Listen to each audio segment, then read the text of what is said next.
SMF part 14। तो या guys, पिछले वीडियो में हमने बहुत सारी चीज़ें देखी थी। पिछले वीडियो में हमारी ईयून जो है वो सियोक के साथ एक डेट पे गई थी एंड उस डेट को देख के मुझे तो बहुत ही ज़्यादा मज़ा आया था।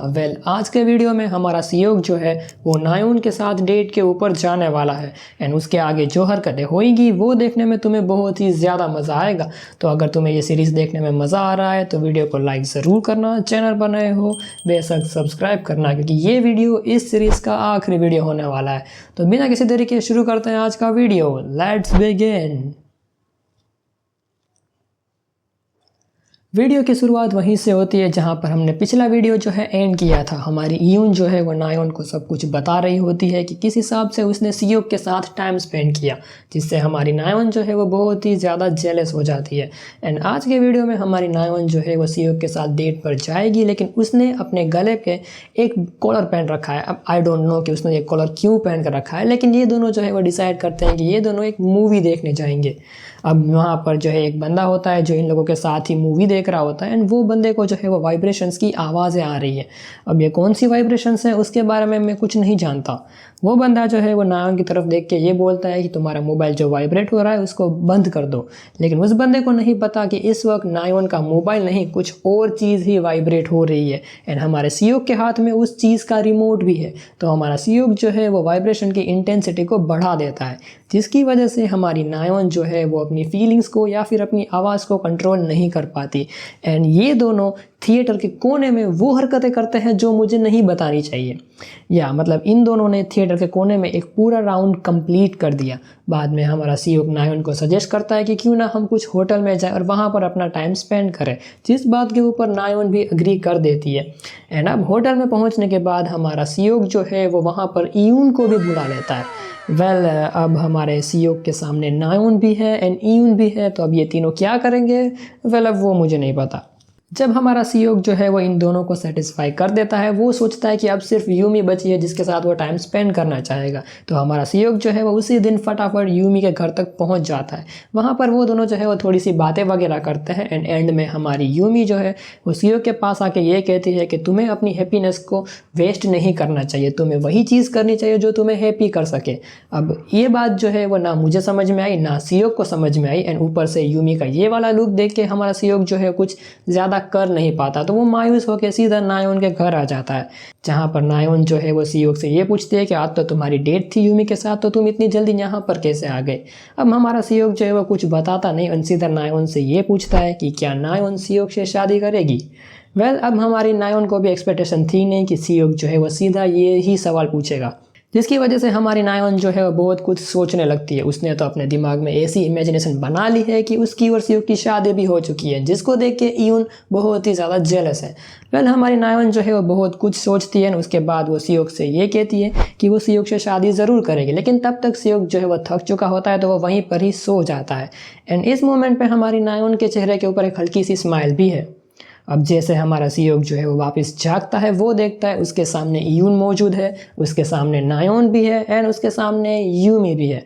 यानी कि सियोक को पता चल चुका है कि अब वो इन तीनों से भाग नहीं सकता, उसको डिसाइड करना पड़ेगा कि वो इन तीनों में से किसको अपना लवर बनाने वाला है। हमारा सियोक जो है वो सबसे पहले ईयून का नाम लेता है और ईयून का नाम लेने की वजह से नायोन जो है बहुत ज़्यादा टूट चुकी है।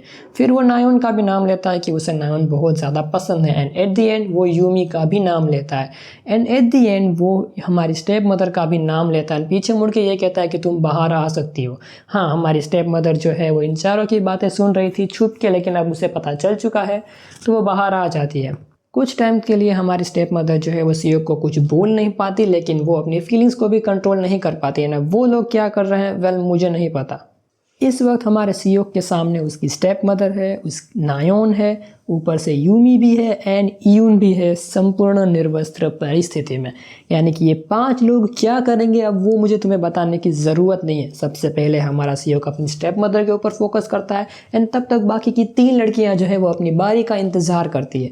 फिर जब सियोक अपनी स्टेप मदर को सेटिस्फाई कर देता है तो उन तीनों लड़कियों की बारी आती है एंड वो तीनों लड़कियाँ हमारे सियोक को निचोड़ डालती है।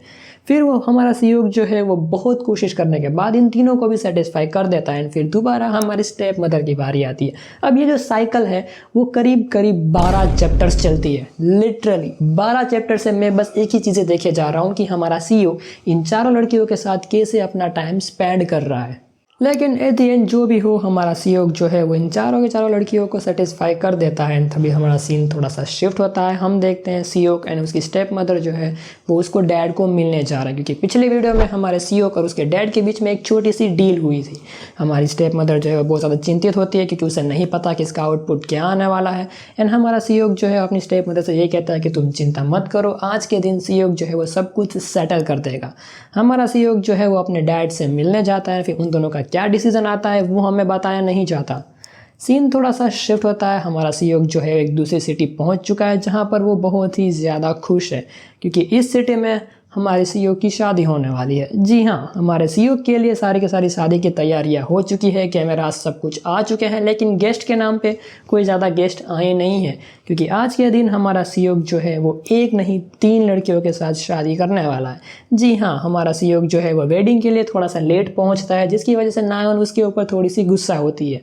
एंड अगर तुम्हें पता है वहाँ पर नायन मौजूद है तो साथ में वहाँ पर इयून भी मौजूद है। एंड हर सिचुएशन की तरह नायन एंड इयून के बीच में हर वक्त कंपटीशन लगा ही रहता है कि ये दोनों एक दूसरे के लिए या फिर सीईओ के लिए लड़ती ही रहती है। एंड उसी सेम मोमेंट पे हमारी स्टेप मदर सीईओ के सामने आती है। एंड यार, सी इज़ ब्यूटीफुल। वेडिंग ड्रेस में हर लड़की ब्यूटीफुल ही लगती है। एंड या अब ये वेडिंग की बारी सारी बातें हुई चुकी हैं, तो हमारे सीईओ ने डिसाइड किया था कि वो इन तीनों लड़कियों से शादी करेगा एंड एक हैप्पी फैमिली बनाएगा। और अब तुम सोचोगे कि हमारी यूमी कहाँ है, तो यूमी भी वहाँ पर मौजूद है। एंड इस वक्त यूमी जो है वो अपने हस्बैंड के साथ है एंड वो प्रेग्नेंट भी है। लेकिन एट द एंड अगर शादी हो चुकी है तो एक अच्छी फ़ोटो तो बनती है। जब वो फ़ोटो लेने के चक्कर में हमारी नायन थोड़ी सी गिर जाती है, लेकिन फिर भी एक अच्छी फ़ोटो आ ही जाती है। अब हमें यहाँ पर थोड़ा सा टाइम स्किप देखने को मिलता है, जहाँ पर कुछ साल बीत चुके हैं। हमारी नायन जो है वो यूमी के साथ कुछ बातें वगैरह कर रही होती है। इस वक्त यूमी जो है वो नायन से कुछ वगैरह वही पूछ रही है कि तुम्हारे जीवन में क्या वगैरह चल रहा है। लेकिन नायन कुछ ऐसी बातें बताती है जिसकी वजह से हमारी यूमी भी ये बात सुन के थोड़ी सी जेलस हो जाती है। वो ये सोचती है कि काश उसे भी सीईओ से शादी कर लेनी चाहिए थी। लेकिन इस वक्त हमारी यूमी जहाँ पर भी है वो बहुत ही ज़्यादा खुश है। एंड एक साल और बीत जाता है। हम देखते हैं हमारा सीईओ जो है वो अपना सारा का सारा काम वगैरह कर रहा है। उसका जैसे ही काम ख़त्म होता है तो वो अपने रूम में जाता है, जहाँ पर उसकी तीनों वाइफ उसकी इंतज़ार कर रही है। एंड अब ये तीनों, या फिर मैं कहूँ तो ये चारों क्या हरकतें कर रहे हैं वो मुझे नहीं पता, लेकिन टेबल के ऊपर जो फ़ोटो है वो बहुत ही ज़्यादा इंटरेस्टिंग है। एंड इस फोटो से हमें ये पता चलता है कि सीईओ ने जो है वो अपनी पूरी की पूरी फैमिली कंप्लीट कर ली है, यहाँ तक कि उसके बच्चे भी हो चुके हैं। एंड इन सभी लोगों की अपीयरेंस थोड़ी सी चेंज आई है। एंड स्पेशली मेरी इयून बहुत ही ज़्यादा ब्यूटीफुल लग रही है। एंड इसी के साथ SMF की ये सीरीज़ यहीं पर ही एंड होती है। वेल या गाइस, तुम्हें ये सीरीज़ कैसे लगी मुझे कमेंट सेक्शन में ज़रूर बताना। पर्सनली मुझे ये सीरीज़ बहुत ही ज़्यादा अच्छी लगी। एंड इसकी एंडिंग भी काइंडा थोड़ी सी अच्छी थी। हालांकि हमें बताया नहीं गया कि सीईओ और सीईओ के डैड के बीच में जो डील हुई थी उसका आउटपुट क्या है, लेकिन हमें इतना ज़रूर पता चलता है कि सीईओ का जो डैड है उसने सीईओ के लिए अपनी सारी की सारी प्रॉपर्टी उसे दे दी। एंड उसका जो बिजनेस था वो भी सीईओ को ट्रांसफ़र कर दिया ताकि सीईओ को अपनी नई लाइफ स्टार्ट कर सके। वेल या SMF की ये सीरीज़ यहीं पर ही कंप्लीट होती है। एंड हर सीरीज़ के एंड में मैं फीमेल कैरेक्टर्स की रैंकिंग करता हूँ, लेकिन इस वक्त मुझसे नहीं हो पाएगा क्योंकि इन चारों लड़कियों में से मैं किसी एक को सिलेक्ट नहीं कर सकता कि कौन जो है वो टॉप पर आने वाली है। तो मैं तुम्हें यही बताऊँगा कि इस सीरीज़ की सबसे मेरी फेवरेट फीमेल कैरेक्टर थी नायन।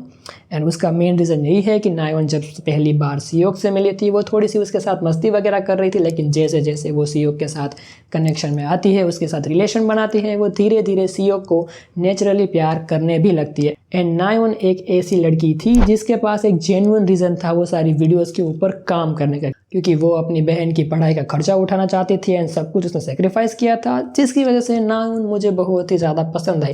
मुझे कमेंट में ये ज़रूर बताना कि तुम्हें कौन सी लड़की जो है वो सबसे ज़्यादा पसंद आई। एंड आज की वीडियो के लिए बस इतना ही। मैं तुम्हें मिलता हूँ किसी और नई दूसरी सीरीज़ के साथ। अगर तुम्हारे पास कुछ सजेशंस हैं कमेंट सेक्शन में ज़रूर लिखना। आज की वीडियो के लिए इतना ही। मिलता हूँ मैं तुम्हें किसी और दूसरी सीरीज़ के साथ। Till then, thanks for watching.